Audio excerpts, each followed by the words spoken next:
ఈజీగా ఇంగ్లీష్ ఎలా నేర్చుకోవాలనేది మనం సెషన్స్ చేస్తున్నాం కదా సార్. ఇంకా ఏమైనా మిగిలి ఉన్నాయా? 2 సెషన్స్ చేసాము. ఇది థర్డ్ అండ్ లాస్ట్ సెషన్. ఇంకొన్ని ఉన్నాయన్నమాట. సో మనం ఇంగ్లీష్ నేర్చుకునే ప్రక్రియలో ఏంటంటే తొందరగా నేర్చుకుందాం, చాలా నేర్చుకుందామని అనుకుంటాం. సో దాంతో ఏమవుతుందంటే అవి it will not stay with you. అంటే అంత తొందరగానే మర్చిపోతాం. ఒక 50 వర్డ్స్ ఫాస్ట్గా నేర్చుకునే కంటే ఒక 5 వర్డ్స్ డీప్గా నేర్చుకుంటే ఒక రోజులో అది they will stay with you. డీప్గా అంటే first meaning. For example perseverance అని ఒక వర్డ్ తీసుకుందాం. మీనింగ్ దాన్ని పట్టుదల. Okay. Then pronunciation, perseverance. Okay. Then third ఏంటంటే దీనికి సినానిమ్స్ ఏమన్నా ఉన్నాయా, పర్యాయవాచక పదాలు అంటే డిటర్మినేషన్, పర్సిస్టెన్స్, గ్రిట్ ఇలా అనమాట. దానికి యాంటోనిమ్స్ అంటే ఆపోజిట్స్ ఉన్నాయా, అంటే లేజీనెస్, ఇన్స్టెబిలిటీ, ఐడిల్నెస్ ఇట్లాంటివి అనమాట. ఒక ఎగ్జాంపుల్ సెంటెన్స్ ఎక్కడి నుంచైనా పిక్ చేయాలి. With his Perseverance he has pass the entrance examination. ఇప్పుడు మీదే మీ పర్సనల్ ఎక్స్పీరియన్స్ తోటి మీరు ఒక పర్సనల్ సెంటెన్స్ తయారు చేయండి. చెప్పండి మీరు. Okay. I have achieved this success with my perseverance. Very good. So you are understanding very well, learning very fast. Okay. Then follow one English creator daily. ఎవరో ఒకరిని follow కండి. అంటే ఈరోజు యూట్యూబ్లో లేకపోతే ఆడియో పాడ్కాస్ట్లో కూడా చాలామంది ఉన్నారనమాట. మీకు నచ్చిన ఫీల్డ్ని తీసుకోండి.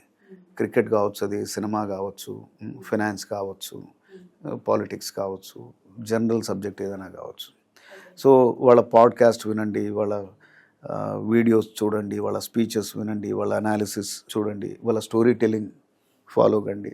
సో ఫర్ ఎగ్జాంపుల్ క్రికెట్ ఇష్టమైతే మీకు హర్ష బోగ్లే అని ఫేమస్ కమెంటేటర్ ఉంటారు. సో ఆయన్ని ఫాలో అవుతే ఎన్నో తెలుసుకోవచ్చు అనమాట. బికాస్ మీరు ఒకటే సబ్జెక్ట్ ఫాలో అవుతా ఉన్నారు, ఒకటే క్రికెట్ అనేది. సో దాంట్లో మీరు అంటే మల్టిపుల్ టైమ్స్ డిఫరెంట్ వింటున్నారు కాబట్టి your learning will be better.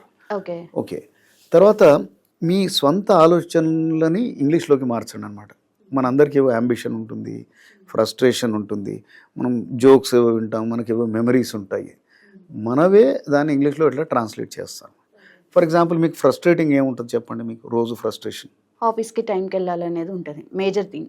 మీరు 9:30కి వెళ్దాము అక్కడికి అనుకుంటారు కానీ 5-10 నిమిషాలు లేట్ అవుతున్నారు everyday. So it is really frustrating that somehow I'm reaching the office late everyday. మీ పర్సనల్ ఎక్స్పీరియన్స్ని మీరు సెంటెన్స్ లాగా పెట్టారనమాట. సో పర్సనల్ ఎక్స్పీరియన్స్ అనేది ఎప్పుడైతే మనం ట్రాన్స్లేట్ చేస్తామో అది లెర్నింగ్ అనేది చాలా స్ట్రాంగ్గా ఉంటుందన్నమాట. ఓకే. ఓకే. ఎవరో చెప్పింది మీరు చేయట్లేదు, మీ పర్సనల్ ఆలోచనల్ని ట్రాన్స్లేట్ చేస్తూ ఉన్నారు. ఓకే. అట్లాగే ఇంగ్లీష్ని సబ్జెక్ట్లా కాకుండా ఒక టూల్ లాగా వాడండి. మనకి ఎన్నో పనులు ఉంటాయి రోజులో. ఫర్ ఎగ్జాంపుల్ షాపింగ్ లిస్ట్ తయారు చేయాలి, సో అది ఇంగ్లీష్లో తయారు చేయండి. తర్వాత ఫోన్ నోట్స్ చేయాలి, అది ఇంగ్లీష్లో పెట్టండి. రిమైండర్స్ పెట్టుకుంటాం మనం రాత్రి. I have to drop my son early tomorrow. Okay. I have to give my car for servicing. ఇలా చిన్న సెంటెన్సులు రాస్తే ఆ లెర్నింగ్ అనేది ఫాస్ట్ అవుతుంది. తర్వాత డైలీ డైరీ ఎంట్రీస్ రాయండి. గూగుల్ సెర్చ్ చేసినా కానీ ఇంగ్లీష్లో చేయండి. సో ఏదైనా కానీ మనం ఈ సెషన్లో నేర్చింది ఏంటంటే మన పర్సనల్ ఎక్స్పీరియన్సెస్, మనం పర్సనల్గా చేయాలనుకున్నవి కనుక వాటిని ట్రాన్స్లేట్ చేస్తే ఇవి పర్సనల్ కాబట్టి ఆ హుక్ అనేది ఉంటుంది. Your learning will stay for a very longer time. Okay.